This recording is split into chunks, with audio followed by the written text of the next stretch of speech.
දවසක්දා උපාසකවරු කිහිප දෙනෙක් ඒ බුදු සිරිපා අභියසට පැමිණුණා අමා දහම් අසන්නට.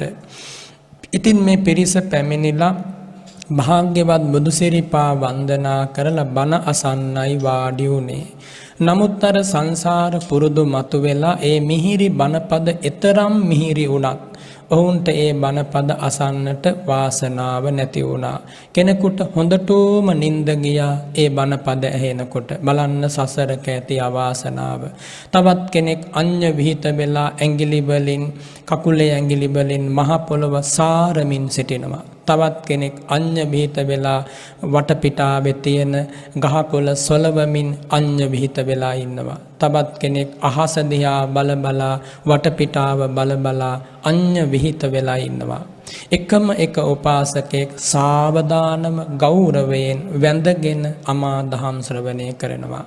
ධම්ම භණ්ඩාගාරික ආනන්ද මුනි උතුමන් වහන්සේ භාග්‍යවතුන් වහන්සේගෙන් විමසනවා, ස්වාමීනි, ආකාශ ගංගාවක් මිහි මඩලට හැරෙව්වා වගේ මට නම් දැනෙන්නේ මේ අමා දහම් බුදුරජාණන් වහන්සේ දේශනා කරද්දී. ස්වාමීනි, සෑහෙන වෙලාවක් බුදුරජාණන් වහන්සේ දැන් ධර්ම දේශනා කළා.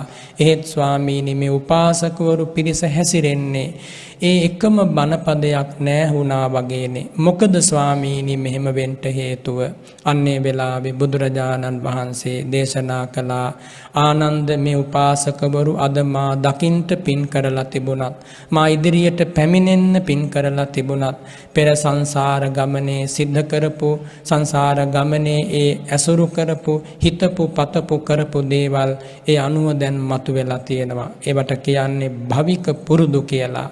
මේ අඤ්ඤ විහිත වෙලා එහෙම නැත්නම් නින්දට වැටිලා නිදාගෙන ඉන්න මේ උපාසකවරයා බලන්න පින්වතුනි, හිතලා අපි කාටත් වටින පාඩමක්. මේසා අසිරිමත්සේ බුදුබණ දේශන තුන් ලොවක් සැනසූ බුදුරජාණන් වහන්සේ ඉදිරියේ නින්දට වැටෙනවා කියන එක මොන තරම් අවාසනාවක්ද? භාග්‍යවතුන් වහන්සේ වදාලා ඒක අවාසනාවක්, කොච්චර අවාසනාවක්ද කියනවා නම්, පෙර ජීවිතවල නාග කුලයේ ඉපදිලා නාගයෙක් ලෙස ජාති ජාති දරණවල් ඔතාගෙන නිදාගෙන හිටිය මේ උපාසකතුමා ආනන්ද. ස්වාමීනි, කොච්චර කාලයක් එහෙම හිටියද? ආනන්ද ආත්ම භාව 500ක් එහෙම ඉඳලා තියෙනවා. ස්වාමීනි, භාග්‍යවතුන් වහන්සේ ඔය වදාරන්නේ අතරින් අතර ගත කරපු නාග ආත්ම භාවයන් ගැනද, එහෙමත් නැත්නම් එක දිගට ඉපදිලා ගෙවපු කාලයක් ගැනද?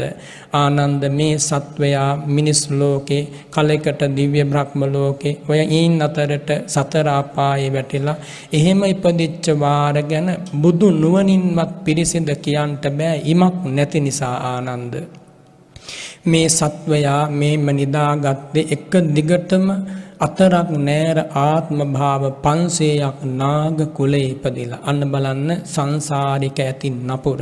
ආනන්ද ස්වාමීන් වහන්සේට පුදුම හිතෙන්ට ඇති. ඒ පුරුද්ද ජීවමාන බුදුරජාණන් වහන්සේ ඉදිරියෙත් එලෙසින්ම මතුවෙලා ආවා. සංසාරගත පුරුදු එලෙසින් මතුවෙලා අපිට කොච්චර විපත් සලසා දෙනවද? ඒ වගේම භාග්‍යවතුන් වහන්සේ වදාලා මේ ගහකොළ සොලවමින් අඤ්ඤ විහිත වූ පුද්ගලයා පෙර ආත්ම භාව 500ක් ළඟ ළඟ අතරක් නැතිව වානර කුලේ ඉපදෙලා අතුවතරින් පැන පැන ගිය ඒ පුරුද්දටයි මිනිස් ලෝකෙට ඇවිල්ලත් මෙලෙසින් හැසිරෙන්නේ. පින්වතුනි, අපේ ජීවිත මැන බලන්න වටිනාම බණ කතාවක් කියලයි මට හිතෙන්නේ.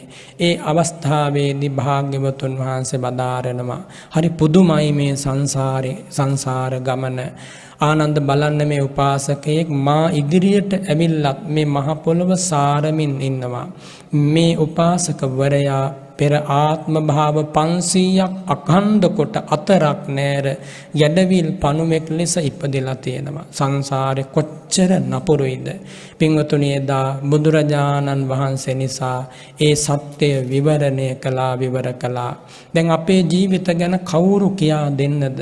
අපේ ජීවිතවල තියෙන පුරුදු මහ පුදුමයි, විසමයි. හිතලා බලන්න, මොන තරම් වැරදියයි හැඟෙන, විසමයයි හැඟෙන, ආකූලයයි හැඟෙන පුරුදු තියෙනවද අපේ ජීවිතවල?